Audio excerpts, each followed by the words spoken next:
It's a hard thing not to remember what it is you're supposed to do. I mean, even now, if I walk in a room and I can't remember why I walked in there, it's like, what the hell did I come in here for?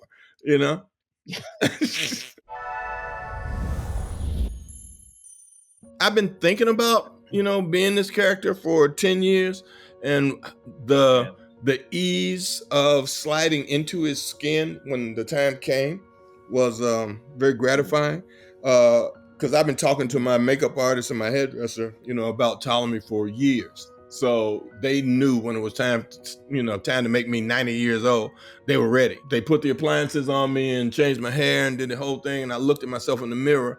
Okay, boom. It was very easy to slip into who he was, to change my body posture, to change his gait, to change his speech patterns, because I've been living with him for like 10, 12 years, just waiting to give him to the public. I always wanted to be Ptolemy. I mean, ever since I read the book, I wanted to be him. I mean, it was one of the things that struck me as being a supremely theatrically viable character that, gives an actor an opportunity to do a whole lot. When you go from being that old to his younger life, because for a while we entertained thoughts of, hiring younger actors to play him in his younger days or whatever.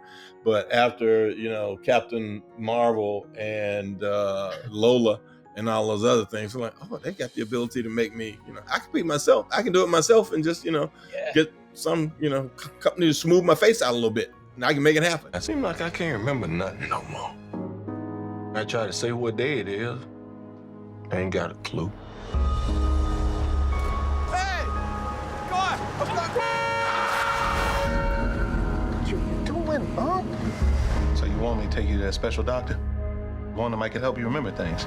The connection emotionally was very different because, so many people in my family have been afflicted with Alzheimer's or dementia, between my grandfather and mom, her sister, her brother, people on my father's side. So I know a lot of people, and I've been in direct contact with a whole bunch of them. And being able to tell the story of who they are and thinking that I understand relatively a little bit about what's going on, because I've had conversations with all those people who are part of my family, and it's easier for them to talk about their past than their present. Being able to embody that particular facility and solitude of being a person who's locked in his own mind is very different. So when people ask me my favorite parts of playing Ptolemy, one of my real favorite parts is, being in a house by myself in Ep 1, just being there and walking around and living in his head and his head space in terms of conveying that to an audience and letting them know that, these people do need contact, that abandoning them or leaving them alone is not the answer. That being able to touch them, talk to them, smile at them, or give them some solace from themselves is a real valuable thing. It's very cathartic too, because it allows me to let go of a whole bunch of stuff that I had to feel about my mom, my grandfather, because I wasn't there all the time. But when I was there, it was every time I went back, they were in a different state of deterioration, or it seemed like it was happening too fast, because I was, doing what I do and having moments of having my mom here when she first started, or she was okay during the time I got my star on the Hollywood Walk of Fame. And then the next time I did something else, I was ready to take her to a premiere, but, she was real trepidatious about going. So it was like, oh, what's happening? So things like that. Yeah. So watching the deterioration and, having some amount of guilt about it, but her cousins and other relatives insisted that they keep her close to them. So I had to go and visit her because they were like going to visit her, but they were her, major caretakers and being around her all the time. In some instances, family is good. Unlike the family in Ptolemy, I had good family. I got a lot of things to do, and I need my memory to do it. There's something in your heart, and this in your eyes is the fire. Mr. Grey, how you feeling? Never better. That's fact. The good things are that I had some really cool old men to call on when it was time to portray Ptolemy in certain stages of his life. It's my grandfather's brothers. Like, I spent a lot of time in Georgia on my grandfather's brother's farm and his sister's farm. She had a lot of kids when I was a small child and, you know, growing up to maybe junior high school or whatever. So I spent a lot of time with old people, you know, playing cards and, you know, out in the fields or riding the tractor or behind a damn mule in a field or something, you know, doing stuff. I talked to these old guys and played cards with them. And, you know, I had old conversations with old people, how they carry themselves and the comfort they have of having done something all day long and accomplished, you know, the job that they got up to accomplish that day, or the satisfaction they had with how their land looked, or how their family was doing, or their kids leaving and going to college, you know, being the first generation college students leaving home and doing stuff. So I had a lot of stuff to call on that's like rich like that in terms of who my family is and expectations people have of people. So when I'm thinking about Coy Dog and what he wanted me to do, it's like, you don't want to let those people down.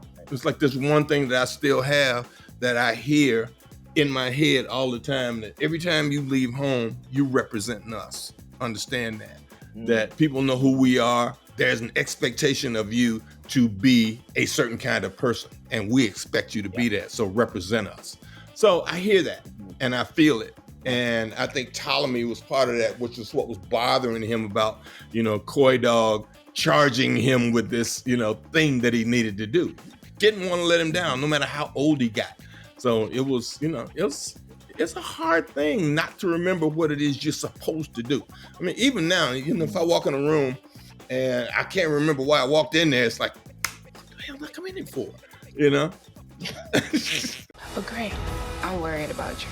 The rate of the decline is accelerating. Meaning my mind's gonna be worse than it was before. But I got to finish this. To find her and to find how meticulous she is about what she does. She had a 30-some page, you know, essay about who Robyn was when she showed up. It's like, okay, I read this. So, you know, I read it and I was like, okay, let's see. But for someone to come in with that command of what she wants to do frees me up in a whole nother kind of way, that I didn't have to worry about who Robyn was, what Robyn was going to be, or how she was going to match my energy, which was, you know, never a contest. You know, it was always about me opening myself up and saying, well, you know, give me what you got, and let's see where we go with this. For me, you know, movie sets and TVs, you know, now, you know, a TV set, it's like my playground. You know, you show up, you know, it's like leaving home and meeting your friends and go, so what we gonna play today? You know, and we find out what it is and we just get into it. Said, do I need to go in the house and get my guns, or do I need a bow and arrow, or are we gonna dress up and we gonna put some stuff on? And we have fun, so that I didn't have to live in the moment all the time, which I don't do anyway, but to help her understand that, look, we can come in here and do this stuff, but when we finish doing it, you can't languish in it. You have to understand that we're doing a job, and it's one of those kinds of things where the more you give, the better you're gonna feel when it's over. And I'm gonna help you feel that way, because I'm gonna hug you and I'm gonna laugh with you or laugh at you because you did it. And you can call your agent and talk on the phone. You don't have to live in it now. You know, you can work on your next job. Let's talk about that. Or did you watch this so-and-so last night? It freed her up in an interesting sort of way, because she was used to being so ground into it. And it was like, this is another aspect of what we do and how we do it. And she's a very serious young lady, you know, and I kind of made her frivolous in another kind of way. But, you know, it worked for that character. It's amazing to have someone who can be so fiercely protective of you in a situation, and then in the next situation, tell you how much they love you.